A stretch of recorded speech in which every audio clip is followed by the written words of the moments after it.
Welcome to SithTalk, bringing you the news from Star Wars The Old Republic and beyond. With your host, Kevin and Dat. Join us as we explore the galaxy and take on the Republic in a galaxy not so far away.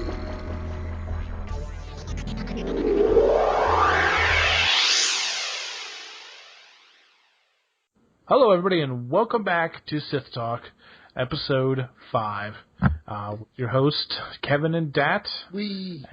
That's us. So we're going to just start right off with housekeeping. First I want to welcome all of our new gay, lesbian, fishermen, house builders, school, and government employees that are first-time listeners. Welcome.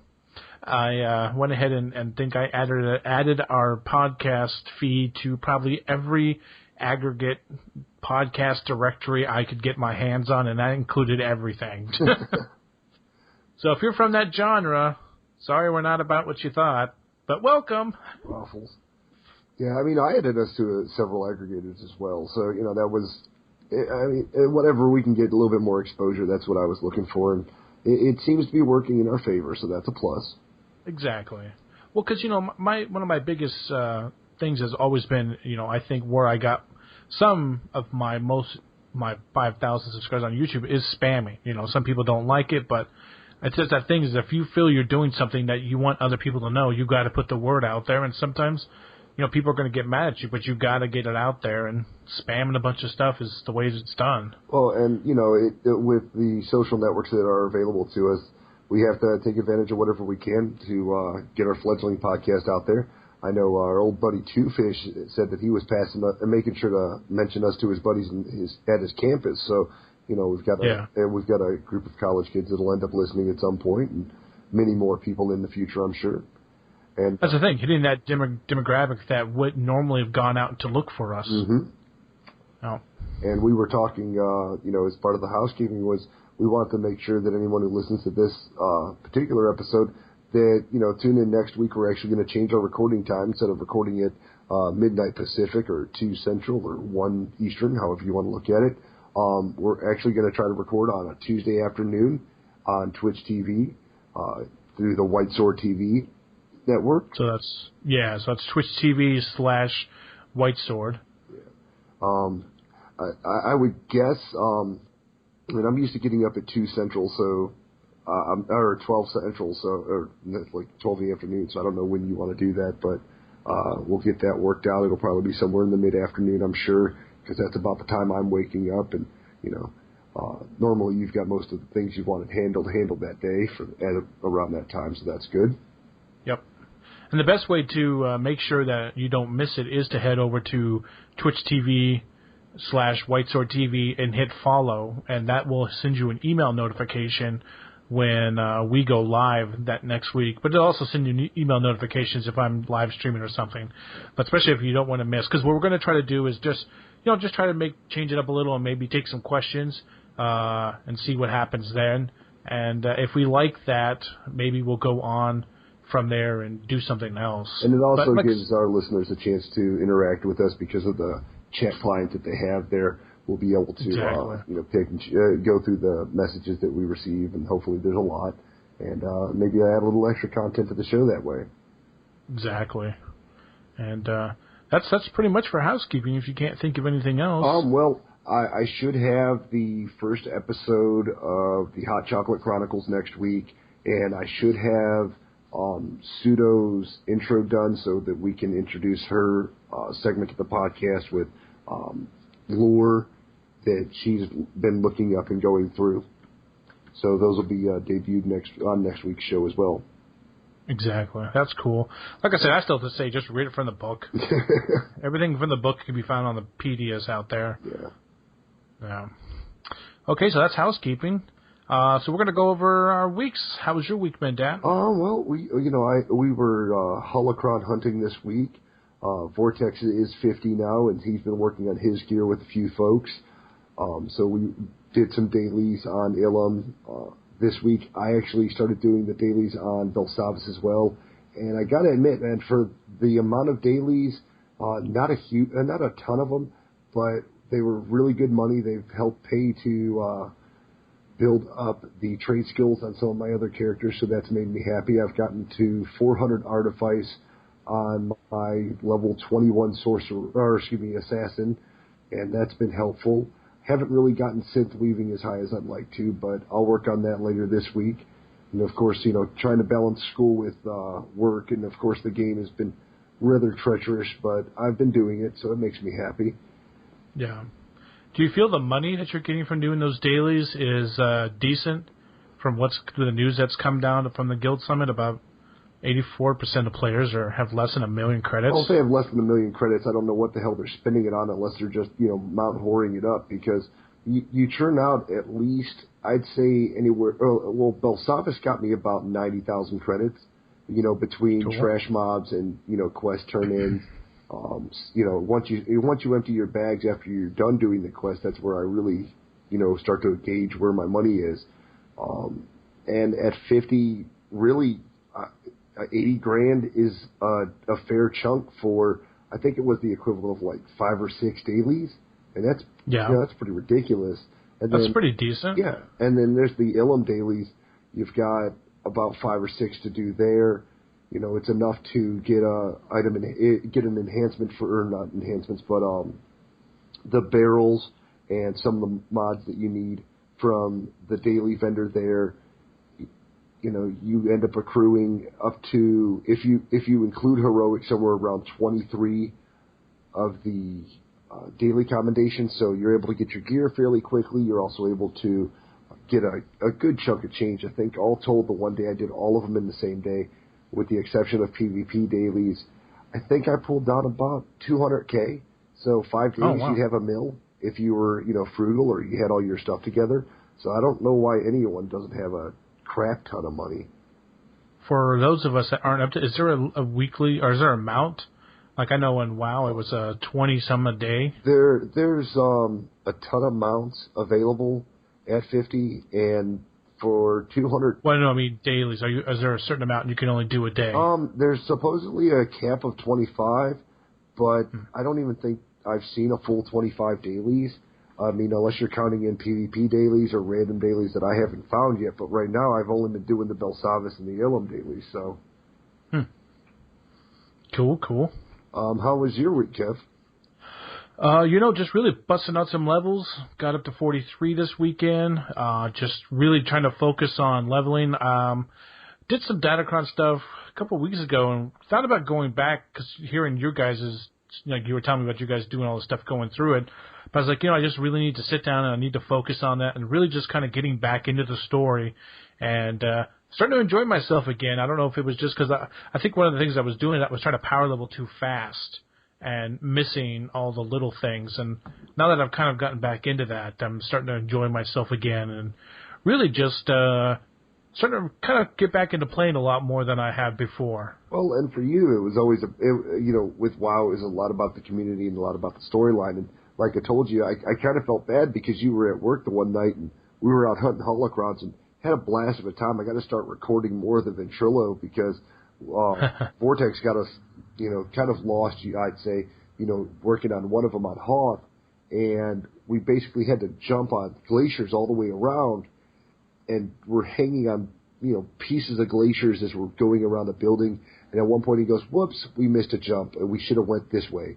And we basically had to do the whole run again, and it took like 15 minutes to get around it. Oh, God, it was nuts. Yeah, I was talking to Lanyard this weekend because I go to a WoW, it was a WoW meetup. Now it's a general gaming meetup group, and we try to meet up like once a week or something like that, and we just kind of hang out and talk about games. And he was telling me that while you guys were doing that, Vort was having to shoot you guys via PvP up a mountain or something like that to get to a section. Yeah, there's a couple things where we actually had to we had to duel each other and use knockback abilities to basically game the system almost, so that you didn't have to wait for the hour long blimp ride to get up onto the one section where there was two holocrons or datacrons that we were trying to get, and then there was another one where they were basically force sleeping towards me once I'd gotten up to where the Datacron was to be able to get to it. It was just kind of making it easier on people who over fails at jumping. That's too bad. Because, I just got an ability. I think I got it at 41. That allows me to basically, like WoW with the priest, I can pull my companions to me. Right. So talk about that. That's the problem is I work graveyard. Yeah. So it's while you guys are doing that, I'm usually sleeping. Yeah, well, one of these days maybe we'll all get on the same schedule and or who knows, maybe we'll get an at-home job where we can do like our old friend Moodaful and just chill out in front of the computer all day. That'd be nice. Or maybe this podcast will make us billions of dollars and we'll never have to work again. Holding my breath on that one, not really. Yeah. Yeah. So that's pretty much it my week, man. Just playing a lot and trying to get back into the game and really hunker down and get to 50. All right. Well, let's move on to the news then. Here's your galactic news. Look what you missed while you were sleeping. So, news. We had the big news of the Guild Summit, as we talked about in our last episode, which kind of sucks for us because we talked about it the day it came out, but then we went off and took our week off, and everybody's pretty much covered by everything else. So we're not going to go through the entire Guild Summit news. We'll put a link from the website we got it from, which is oldrepublic.net. Yeah, Republic.net, and that they pretty much did a great job of breaking down the Guild Summit, which I was really disappointed because I've been trying to follow with Torhead, and Torhead has really been lackluster on anything coming out from them. Like when you go to their website, you click on the actual Guild Summit section, and all it has is the schedule. It doesn't have any of the breakdown, so it's kind of disappointing that Wowhead or Torhead would be such behind everything. Oh, and they've actually been kind of janky on a lot of situations, not just the news coverage, but they've also actually had issues with being able to search their database for gearing information. It started out being a fairly decent site, but I think that Curse, who, if I remember correctly, runs the Torhead and the Wowhead site. They do have kind of a dedication to World of Warcraft, so maybe they're just slacking up or. God forbid, I'd hate to think that the news just isn't out there far enough for them to be able to pull it into their site at the very least. But I know with Wowhead part, there was actually a mod that you could download, and it would go through your data and then upload that game data to the actual or Wowhead site. So I'm wondering if there's not that ability that's causing them to not be on top of it like they are with WoW. Yeah, but if they're able to data mine through PTR notes long enough to find out things from 1.1 and 1.3 and 1.5, there's really no reason that they can say that, well, I couldn't track this item number, this item number. Yeah, totally. It's just, I don't know. It's one of those things where maybe they're just losing their touch, I would say, rather than to say that the information's not available to them. Well, I've been going to the oldrepublic.net and starting to like them a little more, and they seem to be a little more reliable. Yeah. Well, I go to the oldrepublic.net for a fair amount of news, and then, of course, I've been using holocrons.com for my information on Datacrons and history, a little bit of the lore for the game, too, other than just relying on wiki sites. But, like Kevin said, we're going to hit on some points that are of interest to us, and let you guys read it at your leisure. But as far as some of the things that I found of interest, I'm glad that there's going to be a new war zone because I've gotten because the new war zone is supposed to be same faction or opposite faction depending on what's available in the server queue, which is important because that'll get you in there a little bit faster. From the sounds of things, they haven't really talked in depth as to what's going to be in there. From what I understand, it's going to be very much like Strand of the Ancients, where you're just fending off the opposing team for a set duration, which sounds rather bland at first, but I presume their aloofness is going to be what makes it more exciting when it does come out. Yeah. I don't know about you, but there were a couple of things that in Legacy were interesting, but not amazing, I'd say. Yeah. Like, we talked about it before, there was the, class buffs. Any character you get to 50, you can then use their class buff on yourself at any given time, which I don't find awesome. It's really, maybe it's just because, like, I love the extra buff. I'm always looking for, if I'm running around, I'm throwing my buff. I'm a buff person. I think the one maybe I re-rolled a mage when I came back to WoW was the very fact that I could throw intel on everybody, and that was just the thing I loved doing. And now, like, even in Star Wars, I run around, I'm buffing everybody with my Inquisitor and buff, which is kind of like King's. Yeah. So I buff everybody. I love it. So for me, it's like, oh, cool. But I wonder, if I buff somebody, will they get all the buffs I have available to me, or just my main buff? Yeah. I mean, it's not that I don't like the extra buffs. Any little, stat bonus as I'm going through will help. But I don't, I don't see it being something that was so integral to, me. I mean, and it's reliant on you having that character at 50. It's not just like, oh, well, I have, all 4 classes or all 8 classes, and I'm going to buff myself up real quick. It's literally like, oh, well, I've got to get so-and-so to 50. Well, that doesn't help the fact that I'm leveling somebody else. So for me, that's not really a quality of life improvement. Yeah. I mean, when I see people out in the world, I'll throw my buff on them just because they're there. And right now, for my bounty hunter being my 50 and the one I'm doing dailies on, endurance is meh, unless you've got a tank. And when you would need it the most, which is in ops and flashpoints, or during, running the 2 and 4 man heroics, you've already got the people there, so you're getting that buff 9 times out of 10.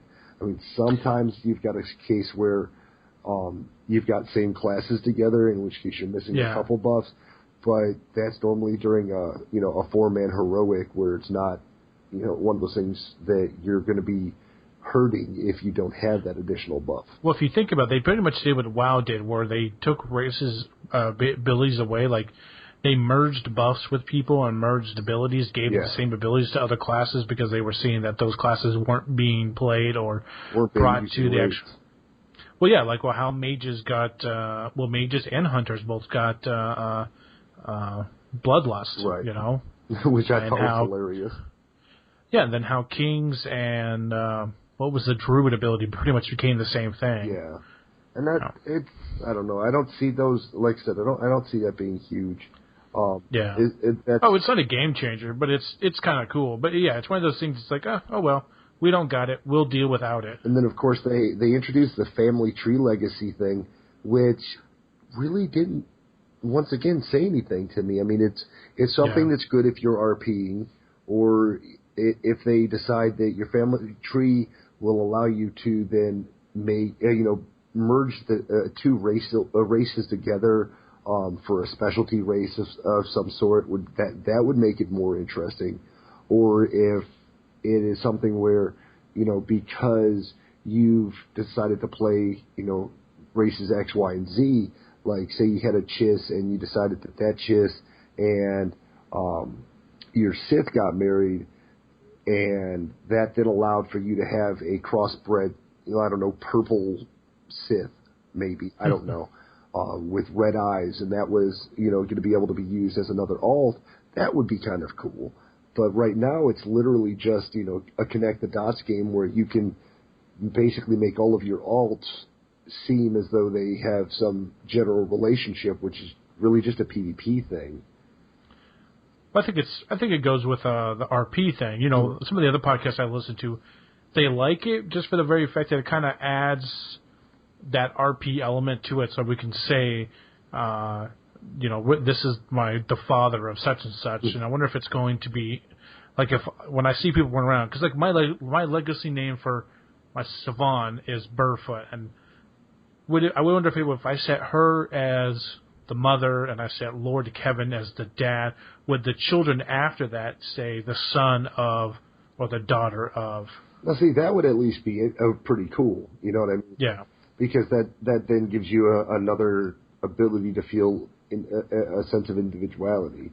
Well, and I also think it helps that you don't have to do, like, I know we would see it in WoW, like Windy, awesomest person ever, but she would have Windy Luck, Windy Rogue, it gives you that ability to have a different name for each class, but still be associated with you. Right. And, like with me, I had all 10 character slots filled on WoW, and it was hard to explain to people, oh, well, this is Dat's this is Dat's mage, or this is Dat's, priest, or, I jump on Bomb Girl, my old mage, and get into a raid, and they'd be like, oh, well, we're full on mages, do you got anybody else? And I'll say, oh, yeah, well, I got my hunter. Well, they don't really know that that's my hunter, but in this case, they see the Falcor legacy, and they're like, oh, okay. Now, the one thing that does kind of creep me out about that is I made a Republic smuggler at one point, or no, it was a trooper, excuse me. I made a trooper at one point, and I still got him. I haven't played him much, but I've got him. And it's funny to see the Falcor legacy on a Republic trooper when, that legacy comes from my Sith side. Yeah. Well, not all family members follow each other. Some go to the dark side, and some might go to the light side. Yeah, I've got several family members in prison. I understand. No. So, I mean, those are a couple things. I'll touch on a couple more. But, Kevin, what's talking to you out of this patch? It's got, okay, so my big thing from the Guild Summit is got to be 1.3, the Guild Group Finder thing. Mm-hmm. It's only for single server as of right now, but that's fine because that's what I want, and we don't know when 1.3 is going to come since they're still talking that nobody's really seen 1.2, or I think it's on the PTR, I can't remember. Well, 1.2 is going to hit the PTR, they said within the next week, but it's not expected out till the end of April.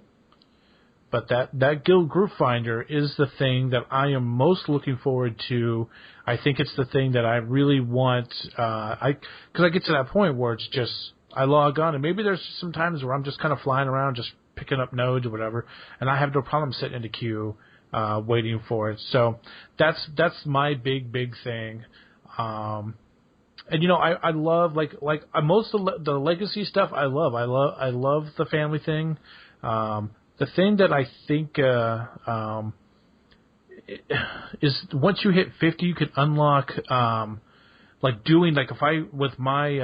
I take a true blood Sith and I get them all the way to 50, then if I went to roll a Jedi, I can then turn that guy into I can make a Jedi Sith. I think that's kind of cool. It's going to add to it. That was something I really thought was really missing in WoW is everybody wanted there to be evil humans on the Sith side, or on the Alliance side, or Horde side.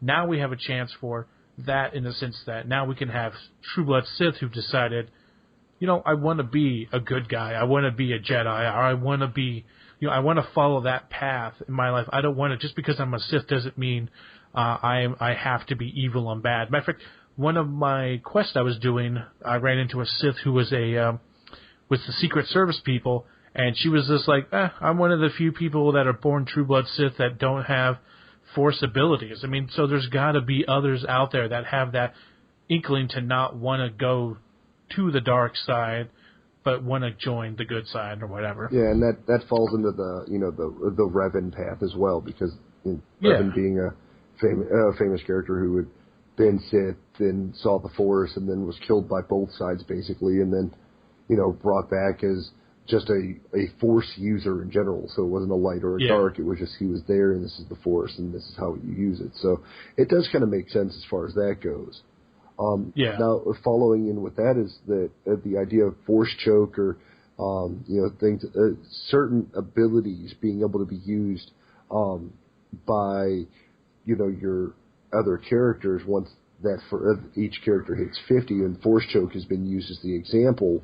But the funny thing is no one's mentioned the fact that those are only going to be able to use during a heroic moment, which is that, the oh shit button that basically heals you and your companion while you're fighting for X amount of time. The one with the 20-minute cooldown. Now. Oh, so I don't think I don't got one of those yet. Yeah. Well, say for instance, if, you had a warrior and he had Force choke, you get your warrior to 50 and now you're leveling up, your bounty hunter or, maybe your sorcerer, and you're in the middle of you're right in the thick of things, and here you hit your heroic moment for heals, and you're able to force choke the target for a second. I see that being helpful soloing. Of course, it's not going to be able to be used in ops or flashpoints or PvP, which is important, because you don't want that kind of random crap happening, because then, of course, they immediately caught into the idea that makes that class overpowered. It's got to get nerfed, and God. I kind of like it, but I also think it's a little weird because I was watching that video. I think it was a warrior who was shooting flames out of his hands. Yeah. I'm just like, that's just like, why would he have that type of equipment on him? Yeah. The only thing I'm really kind of looking for it now is like I really now want to level up an Inquisitor so I can shoot rocks at people. Yeah. Now, see, if that was the case, you could, level up if you could level up a counselor and then use that on, say, a Sith warrior, that would be kind of cool. Mm-hmm. But, I mean, it's not going to make me roll a pub just for that purpose. No. Since it's not a big thing, it's nothing that you're going to go out of your way to do just for that certain ability. Unless it goes with your lore story for your RP point of view. Yeah, and I'm going to stick to just trying to cover some of the items lightly, because I really do want to talk about it more in depth, but I want it to be separate from the news. So, I've got a few other things that I'm going to mention later, but we'll try to keep flowing with the news here. Anything else? I mean, we've got the family tree that you like. You like the guild ship thing. I think is going to be pretty cool. Oh yeah, that's not out in this patch. That was just a. I know, but it's just future stuff. But with this patch, the guild bank, man, I think that's great because I stick so much stuff on the auction house that I know that people that are coming into our guild that can use it later on. And then it's also that thing too where it's like, well, I don't want to mail it to myself. I'll just trash it and sell it and don't care. And I know that there's times where I actually get items that are pretty decent, but it's trying to remember who uses what stat and who could use it more, and then sending it to them. With the guild bank, I can just throw it in there, and it'll be available to whoever actually needs it. Right. But let's just hope it doesn't become like it was in WoW, where our guild bank became where everybody just put stuff in and nobody took anything out. Yeah. Now, I would like to see them do like WoW, or not even just WoW. Not that we always bring up WoW, but WoW is the big one. But City of Heroes had this thing that they called the guild tax, which would be kind of interesting if they did that with this game. In City of Heroes, the guild tax pretty much paid your light bill. You didn't have people playing the game and getting money. Then when the city came to to collect the money for the power bill, if you didn't have it, they turned off your power and you couldn't access your super base anymore. It'd be interesting if they did that, where if the guild tax, if it wasn't paid or wasn't kept up at the time, the Empire took your ship away, or impounded it until your tax was what I'm saying. I think that would be kind of interesting if they threw a tax like that on it. Well, that would throw an RP element into it that would be helpful for the game, and I mean that'd be hilarious. You got to have a guild meeting, and you're like, oh, you guys didn't contribute. That explains why our ship is not listed anywhere on the map. Well, see, I think it would be interesting if they did something like that. Well, and I like the idea of the future possibility of guild ships. Mike said that would be cool because he remembers going back to Silver Moon for the guild meetings. And it's nice to have a place like that for everyone to gather that would be somewhat lag free in comparison to maybe meeting on a specific planet or meeting on the Imperial fleet, which, as we know, that's always congested over there. As far as the functionality of it, I see that being helpful if maybe, the guild ships were then had a section where you could take a shuttle to the ops or the flash. Basically the ops would be the key point on that. Because then you have a reason for everybody to meet here and then flash, be able to take a shuttle together to the op. That would be cool. I wonder what functionality would come with that.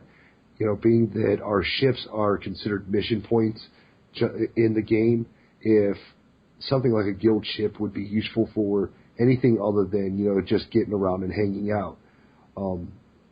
If there was some, I don't know, we'll say space battle that was associated with it, that might up the ante on that for me.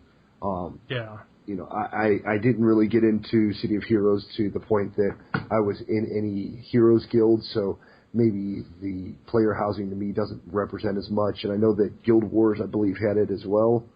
And at that point, I believe you told me that with the housing in Guild Wars, it was a situation where your house could actually get raided by another guild, and Well, no, that's City of Heroes. Was it City of Heroes? Yeah. Oh, okay. In Guild Wars, it was guilds versus guilds, so you would meet up, and then it was basically a guild PvP, which I always kind of thought was kind of interesting, in the sense that your whole guild would come together, and you would then PvP another guild of the same faction, or because there was two factions, but it's pretty much the same group. Everybody was the same. You all talked to each other, even if you were on the opposite faction. Right. So yeah, I mean, I guess in the long run it didn't matter. But that's the thing I liked. Well, when it was City of Heroes, it was not only will you have to keep up your power bill, your power bill is what kept your turrets and all your defenses active. And if they weren't up and active, if I remember right, people could still come in and raid your stuff, and they got a portion of what was in your super base because you couldn't protect it. Mm. Plus, they destroyed everything in there, and you had to pay for it to be repaired. Well, as you know, I've been pretty big on PvP on almost every character that I have. And they are making some PvP changes that, in some cases, I'm really excited about, and others not so much. Obviously, vote kicking the lazy asses is making me happy. And, of course, the people who do decide to just be in Warzone for the point of juicing the points and the money are going to be screwed, because now they're going to take care of those people with AFKs, and basically if they don't get any medals or they're not getting objectives, I guess I would presume it means earning more of them, because there's always the chance that you earn the top out, which is 4, and then you just kind of AFK the rest of the time, which I heard some complaints about, but I haven't seen in the game currently, that the people in 1.2 will no longer receive any rewards if they're not active during the PvP match, which makes me happy. I still would like to see, and I kind of skimming through the list, and maybe I missed it, but a penalty for leaving early. I still think that's something that needs to be put in there if it's not being talked about already. I don't see it in the notes here, but I do know that they had talked about it. Basically, what they were going to do is work on deciding how long they would be able, how long it would take for them to queue up for the next one. And, I doubt they're going to withdraw any points if they have any honor points in the bank, but I'm sure they're going to be working on some type of debuff, because it does happen quite a bit in the war zones, and that gets very frustrating when you go in and you might be outmanned, but there's a situation where 3/4 of the team are still running and trying to earn points, trying to get back into the game, whereas other people will just sit, and I see it in Alderaan War quite frequently. When you lose one of the bases and you cannot seem to get it back, eventually half the team is over at the one point that you were able to keep secured, and you'll see dancing or sitting or laughs at in emotes in the chat, and that is frustrating as hell. Heck yeah.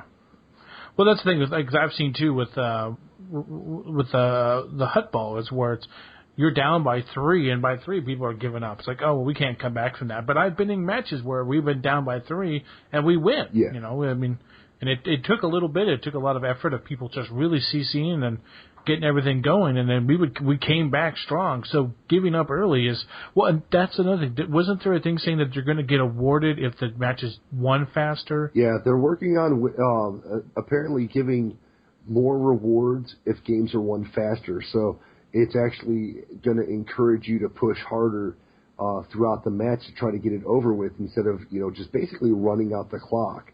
They're trying to, in the case of say hut ball, which is infinitely easier to quickly best another group. Well, I don't know how easy it is. It depends, of course, on your group makeup. But when you get to 6 points, the match is over. So instead of taking the 15 minutes, which basically is extending the queue for the matches, if you can get those 6 points hammered out, you're done and over with. That'll also be helpful in situations like Alderaan War, where instead of just being happy with having 2 of the bases, you're going to be encouraged via additional rewards to go ahead and try for the 3 cap and take all 3 turrets at once. because that's the only other way to speed that one up. And it reduces the likelihood of kill farming, which happens a lot on Void Star missions.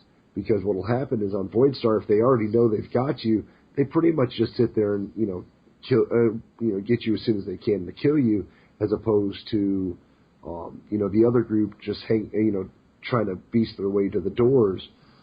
I think that'll help as far as the strategies that are used to win the games and the efforts that are put forward in the games.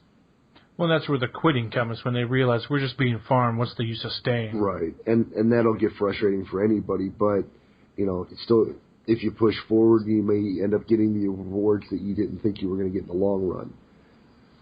Well, and with the PvP too, I mean, the more you bust your ass, now they're implementing the ranking system. Mm-hmm. So it's going to be that thing where people are going to be encouraged to stay and actually work their asses off to move up in that. Yeah, and I'm not such a hardcore PvPer that, ranking systems are going to matter to me. I like playing PvP just to play, but right now with introducing that and, of course, the tournaments that they're planning on, there's really no one-on-one or, 3v3 type of deal. It's all 8-man versus 8-man. So, I mean, I don't know how they're going to work out the ranking or, if it's going to be per person or per group.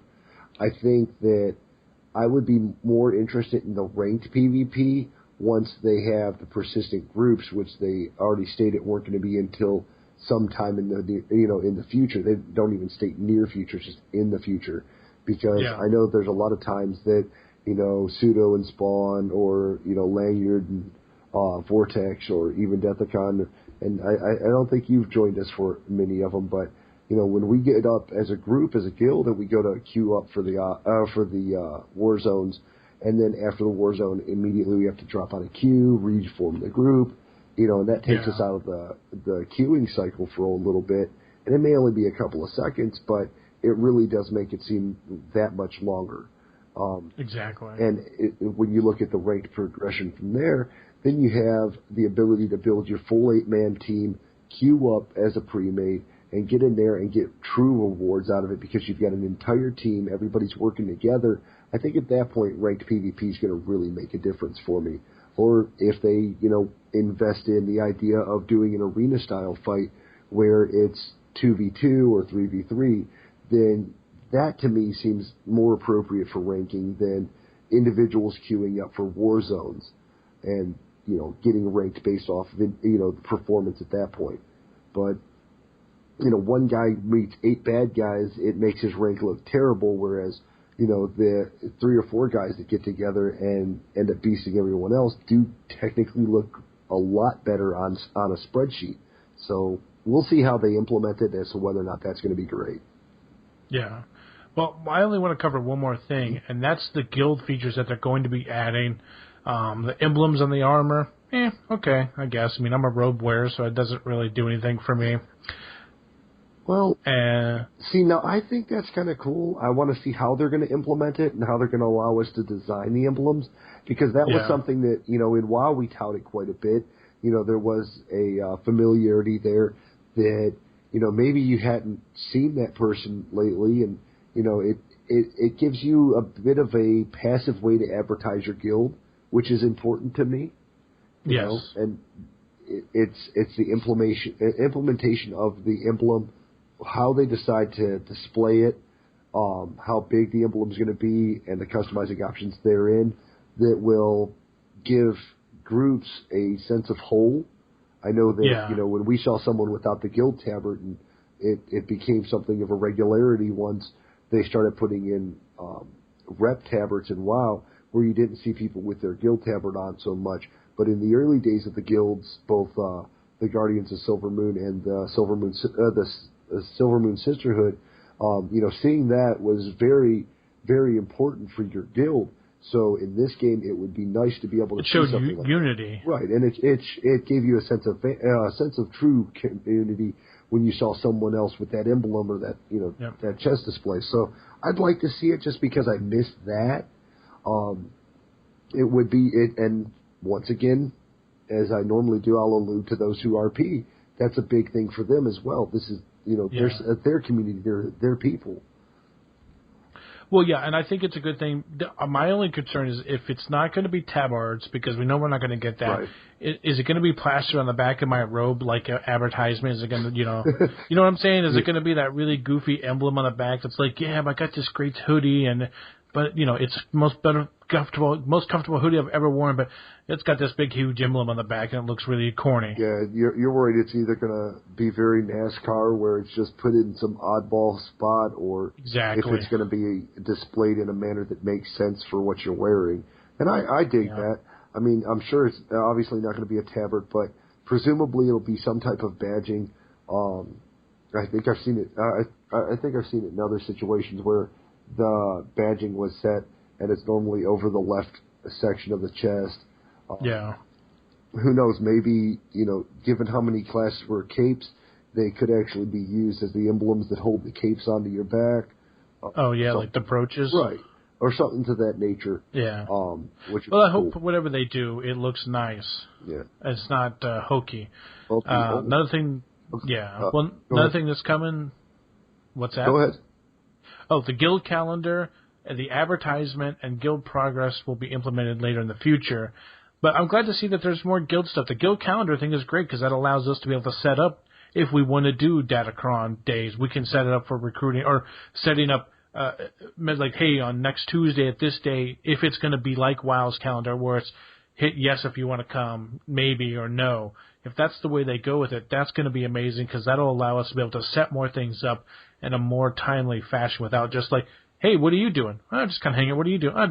Let's just do this. Now it can be, hey, 2 weeks from now, we're going to go and we're going to hunt down Datacrons on Tatooine or whatever. Yeah. This is a good thing. I like this. This is one of those things, too, that you don't think about because you're just so used to it from other games that when it's not there, it's like, there's something missing, but I don't know what it is. And it's like, oh, the calendar thing. Why wouldn't I have thought about that? Yeah. And the advertisement, I'm wondering if it's just going to be a channel or if it's going to be a looking for guild type thing like WoW did. If it's that way, then that would be cool, too. Yeah, something incorporated into the social page. Now, that seems more likely as far as the advertising goes because at that point, you do have the addition of, it's in the social side, and people can just thumb through and see who's looking for a group or looking for a guild. I know when I played Combat Arms, they had a looking for group or a social system like that where basically, you would go on and you could thumb through and take a look at the different the different group names and find out what team you wanted to be a part of. And that was really important for, searching out the next group to play with, based on what you thought their name was. But it'll once again, it's one of those things where it's great an idea, but we'll see how they execute it to whether or not it'll be truly amazing. Well, I hope it whatever it comes out to be, it'll be decent enough that people can be like, oh, I'm looking for and I think for the thing about WoW I thought was great about it is because you could find the RP guilds that were on your server, right, and get a quick description of what they were to determine if you want to join them or not. It's like we get a lot of crap. At least I do when I'm advertising for our guild name, and I think people you just that's a dumb guild name. I'm not going to take the time. You see the name like, oh well, they do this on the weekends. They do this. Oh, this actually could be a kind of a cool guild. Moving past the name and actually looking at what the guild could actually doing and what it could be about. Yeah. Well, as far as the remainder of what I'm interested in, there's a couple sections. They're listed as social unlocks, and I don't know that they're social, but that's how they have them listed on the site. One of them was the ability to repair and sell crap at your droid, which that'd be cool. I think they should have done in the first place. That droid looks just like every other crappy medical droid. Why not?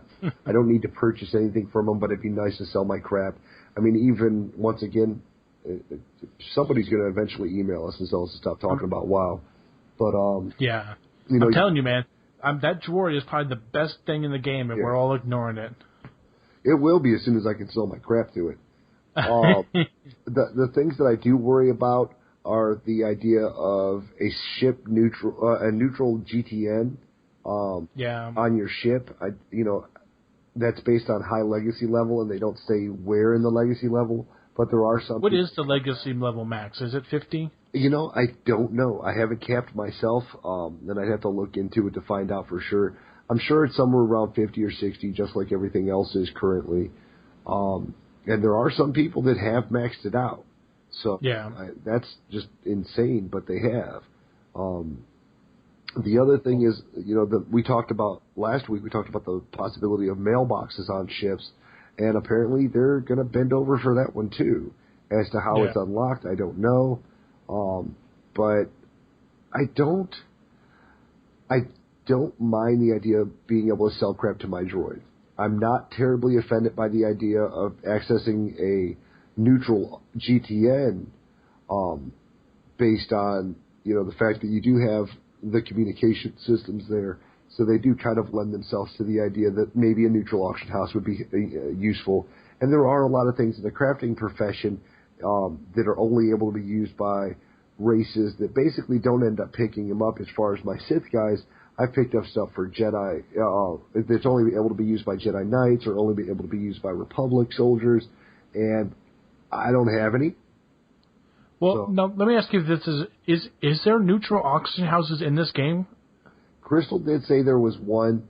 I want to say she said it was Nar Shaddaa or one of the other, contested territories, but I can't remember which one. She did say she ran into one in the game, and unfortunately she's asleep. Otherwise, I'd wake her up and ask her. But if I shook her awake at this point, being so close to when she goes to work, she'd kick my butt.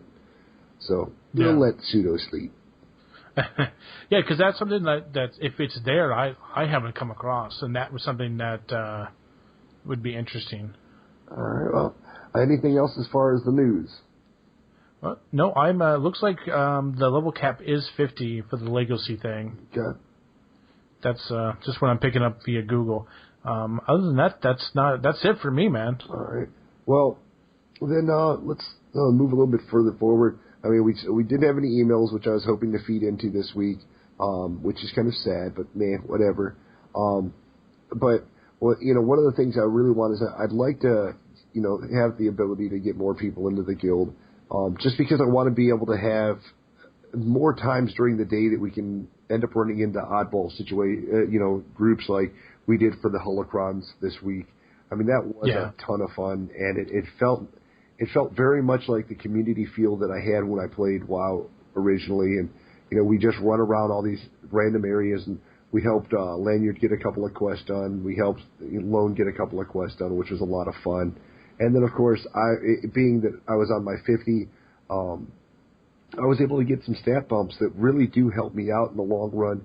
And I'm already seeing, and it's, a point or two here or there each time I pick one up. But I do see an increase in my abilities as a healer, which has been great. Vortex, of course, is hooking me up wherever he can with enhancements and mods. I did have an oddball complaint about that. Now, I told Pseudo that, because we're able to basically dictate the stats when wearing artifice gear, at that point, mods and enhancements end up being the equivalent of an enchantment, which we've had in other games.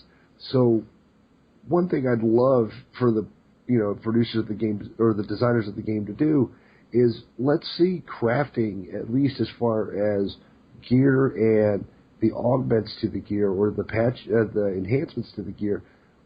I would really like to see those more crafted than just award it through PvP or just through raiding or doing ops. Because in WoW, when we got to 80 or eventually to 85, we had a blue or purple set that was item level 200 that was basically a crafted welcome to raiding set. Like, it was a pain in the ass to put them together, which is totally acceptable. I don't mind that at all. But it was a pain in the ass to get them together. But once you did, you had a really nice set to start raiding with. And that was what was, helpful. With this, I'm seeing I'm forced to do dailies or I'm forced to PvP until I hit X level in PvP. And that's the only way for me to get the gear necessary. And I was talking to Vortex because he's trying to get into where he can go on the alt runs with Sass's raiding guild, and they said, well, you have to have 15,000 HP, which I told him justifies the idea that, if you get into the raid, it's survivability so that healers aren't as taxed by, what you have going on, and it means you pretty much come close to maxing out your stats.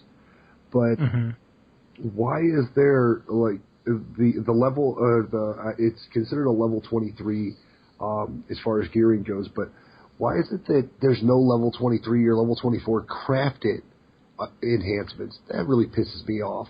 What? I was going to say, I thought they were talking about they were going to try to put more armor in for Sith Weavers and stuff like that to make for in-game stuff. Well, they were talking about, making it so that you can make augments and other enhancements and, the other professions, but they don't give an ETA on that. So it's something that they're working on. They just haven't figured out how they want to do it. But for me, I'm really... I don't know why I can only do it through dailies. Okay, if it makes it a little bit harder to craft them, fantastic. But, I've got my arms tech maxed out. I've got all the patterns for it. I've got my artifice maxed out. I've got almost all the patterns for it. And everything tops out right at 49, And that kind of pisses me off. I think that I should have a 50 item.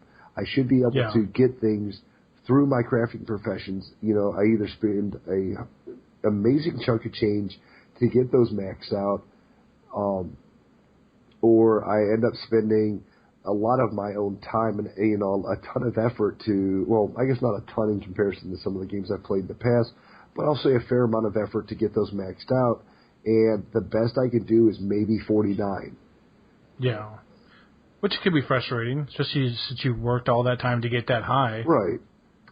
And once again, we're talking about what we've learned from previous MMOs, and in previous MMOs, you see at the top level, several of them have crafted items that are what are literally meant to get you into the rating pool, and I don't see that in this one yet. Yeah. Yeah, well, I think isn't that when you're supposed to come in and start doing your the runs and all that stuff, start doing the hardcore missions and stuff like that? Yeah, well, there are some ops that are non-hard mode that you can do, and then there's the hard mode version of that op later once you've gotten a couple of pieces of gear. I keep on wanting to say dungeon. Yeah. And I'm trying to get out of the WoW lingo. Yeah.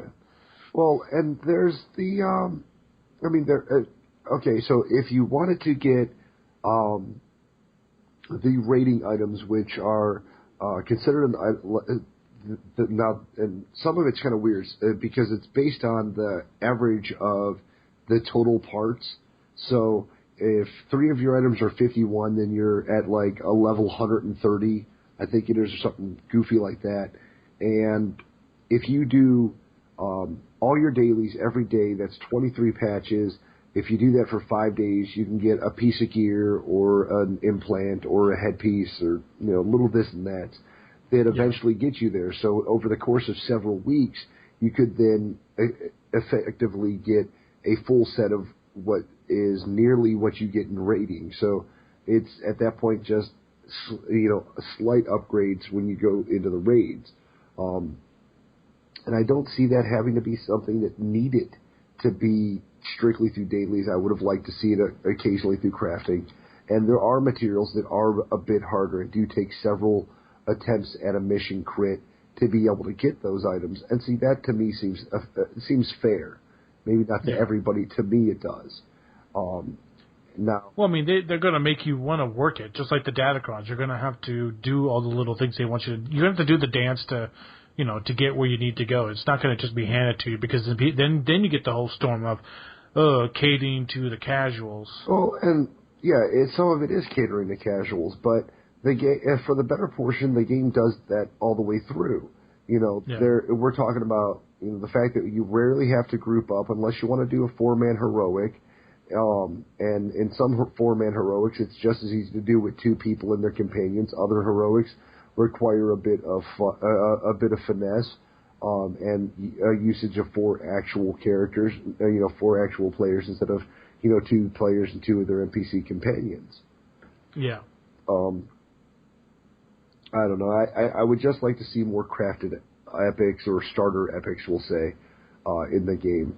Or for that matter. Well, I mean, being that it's so new, I mean, it's that thing that's like you. I get frustrated with these things where I feel that this stuff should have been taken care of, and then I do think it's a new MMO as a cheap cop out. Yeah. But you kind of have to go for it sometimes. As frustrating as it is, it's as much as I agree with you that I should be able to make, as a Sith Weaver, I should be able to be pumping out level 50 stuff, which I should be able to then stick in the guild bank when it's stuck in there for the people that need it. Right. Because a lot of the stuff I make, destroy. That's really all I do. I make 20 pieces of 20 jackets, and then I destroy all 20 jackets, and then I make 5 more jackets and destroy them until I get where I need to go. Right. And that's exactly what I'm saying. Even with the artifice gear, like I've worn my same 50 gear or my 40 gear since I was 40, and I've upgraded the patches therein. I would just like to see the ability for me to make the patch that would have been the equivalent to rating. Now, they did say that sometime in the future, of course, no ETA, but sometime in the future we're supposed to be able to pull the mods out of rating gear and put them into the gear that we like as far as the artifice goes, up into and including armor, the armor rating that we don't generally see. It's basically there on the gear when we first pick it up.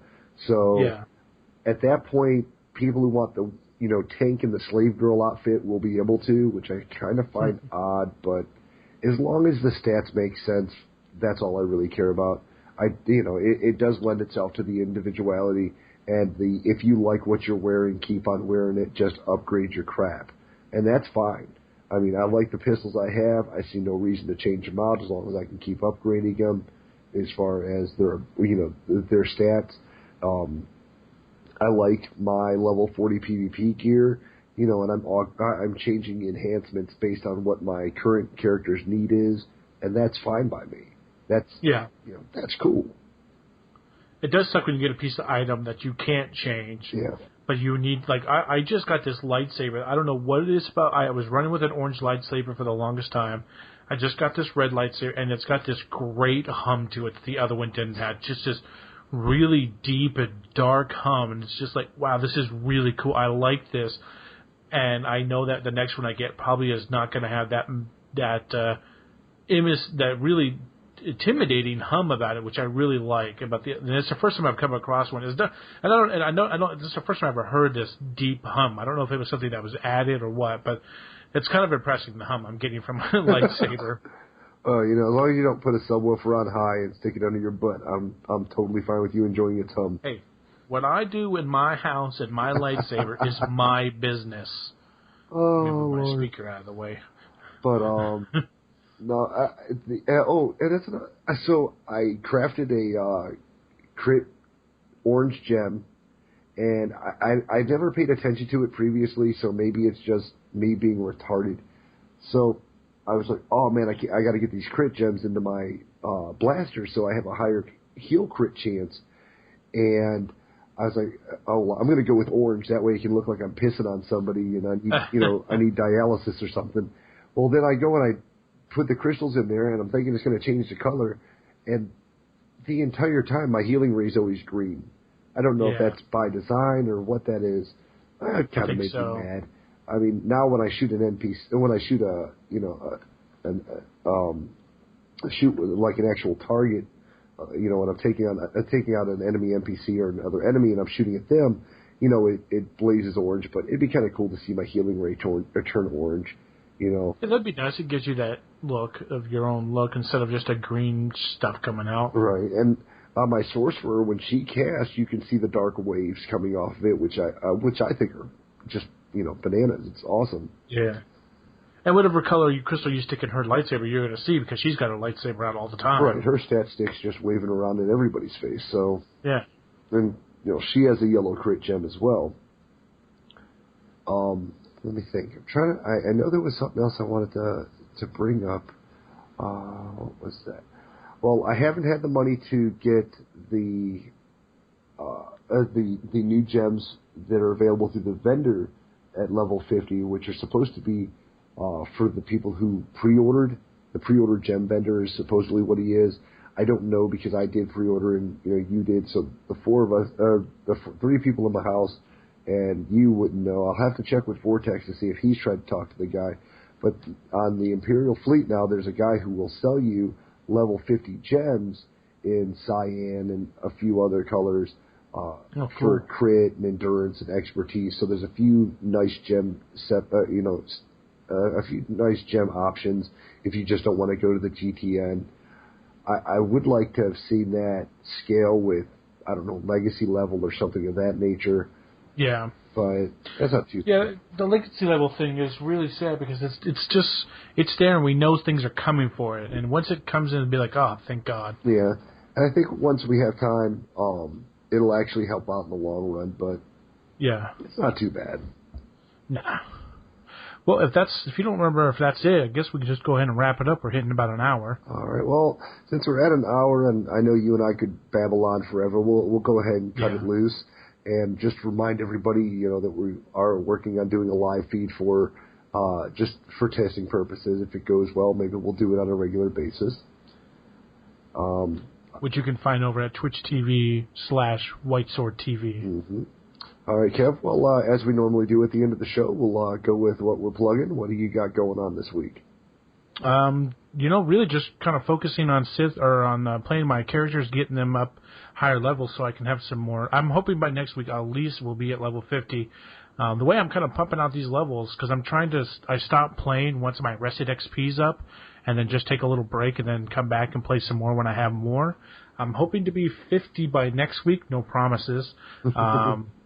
But really, if I'm not playing that, I'm streaming something. Usually Minecraft. I love that game. But those are really my two big things right now. And you can usually find me on Steam doing some kind of goofy Steam IDs, WhiteSword TV. That's really all I've got going on. Oh, as I've said on previous podcasts, I've got the Universal Hate Machine and of course SithTalk. Unfortunately, college is kicking me in the ass right now between the writing proficiency and my History 101. So I'm not super, God forbid I actually educate myself. But I wouldn't be representing the nerds if I didn't mention the fact that I am working on an IT degree. As somebody actually asked me today what it was going to be, and I said I'm actually going for a twofold IT degree. I'm going for my bachelor's in IT, general IT, but I'm specializing in or my planned specialization is either going to be security or server admin and web design, so that I have something for the private sector and for the business sector. But you've got the Universal Hate Machine .podomatic.com. You can find me on iTunes, and then of course, if you wish to, you can follow me at Datacron on Twitter. And I think I'm on Twitter too. Don't use it as much as I used to, but it's at WhiteSword. Yeah, I've got a few followers. If I had more, I probably would tweet more often. But it's one of those things where I don't think that everyone needs to know what size my poo is, unlike certain podcasts that we've listened to in the past.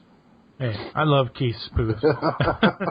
I don't know. You know what it is? I love Twitter for just a troll. I just love to get out there and trolling stuff out, especially when there's big events going on, which I'll have to tell you about off here if I never told you about those. But I think that's really about it. If you want to send something in, make sure to go ahead and send it to at SithTalk@gmail.com. You can send us a voicemail message, write us an email. Remember to rate and review us on iTunes, 5 stars, please. If it's not, don't waste the time. And if you got nothing else to say, don't say it all. Anyways, that's Sith Talk. Everybody have a nice day, and Akamagash. Keep your lightsaber out of your pocket. Oh, shit, what did I just push? Hello, everybody, and welcome. Well, that wraps up this episode of Sith Talk. White Sword and I would like to thank you for joining us. You can find us at facebook.com/Sith Talk. Follow us on Twitter at Sith Talk. And feel free to send us your questions and comments at SithTalk@gmail.com. Thanks goes to Podomatic.com, our podcast host, Free Play Music, and Music Alley for our music. And until next time, remember, peace is alive. There is only passion. Through passion, I gain strength. Through strength, I gain victory. Through victory, my chains are